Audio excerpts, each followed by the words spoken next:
Olá, hoje nós vamos estudar o algoritmo de busca sequencial. Antes de a gente estudar o algoritmo de busca sequencial propriamente, vamos falar o que é busca. Então, busca é um tipo de algoritmo que responde uma pergunta simples normalmente, que é, dado um elemento X, uma chave X, né? Existe algum elemento na estrutura de dados que tem a mesma chave? E também você pode ter perguntas um pouquinho mais complexas, por exemplo, dado uma estrutura de dados e uma chave X, qual é a posição que se encontra essa chave X na estrutura? Ou qual que é o endereço inicial dos dados que contém uma chave com uma chave X qualquer? Tá? Então, a ideia é que o algoritmo de busca sequencial ele responde qualquer uma dessas duas perguntas, tá? De uma forma bem simples. A ideia dele é a seguinte, então, dado um vetor, e também, claro, você sabe, né, a quantidade de elementos que tem nesse vetor, e um elemento X qualquer, você quer verificar se existe, então, em que posição, vamos resolver o problema da posição, em que posição, então, que o elemento com a chave 7, por exemplo, se encontra. A busca sequencial, ela não supõe nada sobre a ordem pré-existente dos elementos, né? Então, a gente não sabe nada sobre esse vetor, sobre a ordem que os elementos desse vetor estão, né? A gente sabe apenas qual é o endereço inicial do vetor, a quantidade de elementos e o elemento que a gente está procurando. Tá? Então, dessa forma, o único jeito que a gente tem de encontrar um elemento é se a gente varrer esse vetor da primeira até a última posição, verificando se o elemento que a gente está avaliando naquele momento é igual à chave que a gente busca. Então, vamos começar, por exemplo, aqui da posição 0. Tá? Então, a gente pergunta, o elemento que está na posição 0, o 30, ele é igual a 7? Tá? Se ele não for igual a 7, então a gente não encontrou ainda o elemento que a gente procura e a gente não tem como dizer, ok, já procurei o máximo que dava, não tenho por que procurar daqui para frente. Tá? Não tem como fazer isso com a busca sequencial. Tudo bem? Então, o que nos resta fazer? Procurar na próxima posição. Então agora vamos avaliar a posição 1, o elemento da posição 20. 20 é igual a 7? Não. Então a gente tem que obrigatoriamente procurar o próximo, né? Porque a gente não tem como ter certeza que a gente não vai achar o 7 dali para frente. Tá? Então vamos olhar aqui na posição 2. Opa, 7 é igual a 7? Sim. Tá? Então a gente poderia retornar aqui o índice, por exemplo, para o programa chamador aqui, para dizer, olha, o elemento 7 que você queria está na posição 2. Tudo bem? Então como que fica o caso quando o elemento não está no vetor? Tá? Então, como que a gente pode ver isso? Bem, vamos procurar um elemento que não está no vetor e ver o que acontece, né? Então, vamos procurar, por exemplo, pelo elemento 1, tá? Com a chave 1. Então, novamente, a gente tem que começar lá pelo início do vetor, tá? E tem que avaliar elemento a elemento para ver se a chave bate, né? Então, na posição 0 a gente tem o 30, que não é igual a 1. Então, nos resta verificar a próxima posição. Então, o 20 na posição 1 não é igual a 1. Então, vamos para a próxima posição. Então, o valor da posição 2 é 7, que não é igual a 1. E a gente vai fazendo essa verificação até a gente chegar...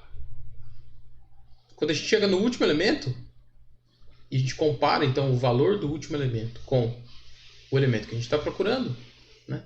E quando não bate, aí que a gente sabe realmente que o elemento não está no vetor. Tá?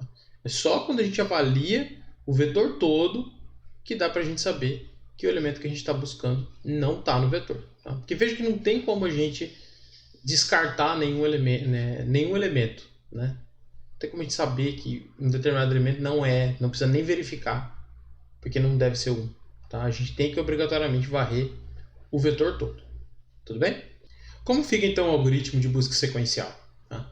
Bem, ele é um algoritmo que retorna um inteiro, que é a posição do elemento, se a gente encontrar ele, ou vamos colocar a convenção de que ele retorna -1 se o elemento não está no vetor. Tá? Vamos aproveitar o fato de que -1 não é uma posição válida no vetor na linguagem C. Tudo bem? Então, retorna um inteiro. A gente pode chamar o algoritmo de busca sequencial. E a gente precisa de 3 parâmetros. O primeiro parâmetro é o endereço inicial do vetor. O segundo é a quantidade de elementos do vetor. E o terceiro é qual é a chave que a gente está procurando. Tá?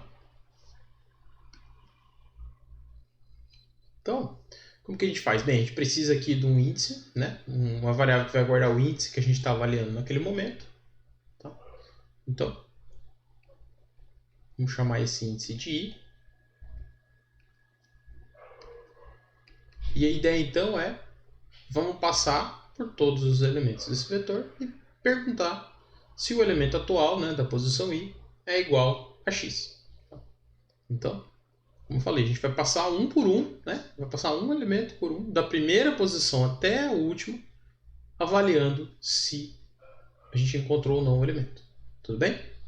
Então, começa com i igual a 0, enquanto i for menor que n, né?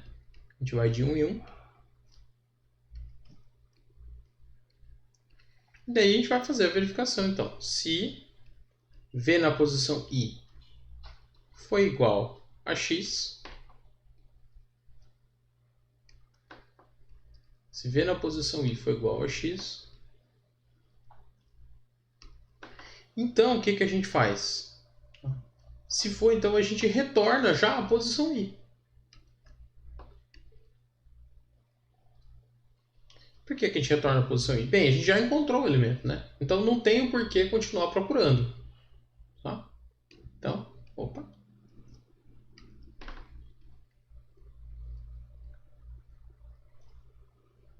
A gente retorna aqui, posição i. Agora, veja, o que quer dizer se a gente terminar esse for? Ou seja, se esse if nunca for verdadeiro, quer dizer que o elemento que a gente procurava não estava no vetor, certo? Ou seja, se a gente passou por todos os elementos e nunca esse if foi verdadeiro, o elemento não estava, o elemento com a chave x não estava no nosso vetor. Então, seguramente, a gente só vai terminar esse for quando o elemento não está no vetor. Então, dessa forma, a gente simplesmente pode retornar -1 caso o controle do programa chegue na última posição, certo? Passe da última posição, desculpa. Ok, então esse é o algoritmo de busca sequencial. A vantagem desse algoritmo é simplesmente a simplicidade dele. Tá? Ele é fácil de implementar e fácil de compreender. Ele pode até ser usado em vetores menores, tá? Mas normalmente para vetores maiores, ele, assim, mais que 10, 20 elementos, ele não é suficiente, tá? Para a maioria das aplicações, tudo bem? Principalmente porque a gente vai ter que ficar varrendo, né? A própria natureza dele requer que a gente varra o vetor todo para verificar se um número está ou não naquele vetor, tudo bem? Aí você pergunta, pô, professor, mas qual que seria então uma outra forma, né?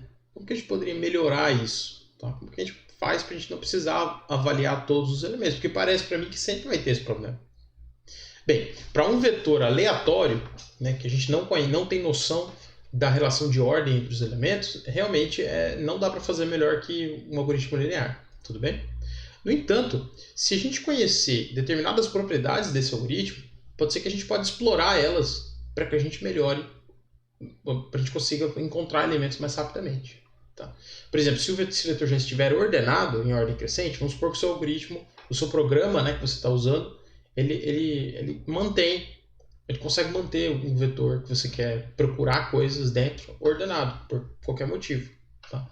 Então, se você tem essa propriedade de que o vetor está ordenado, você pode usar um algoritmo mais eficiente de busca, chamado de busca binária. Tá? E a gente vai estudar esse algoritmo na próxima aula. Tudo bem? Então, por hoje é só. Até mais, pessoal!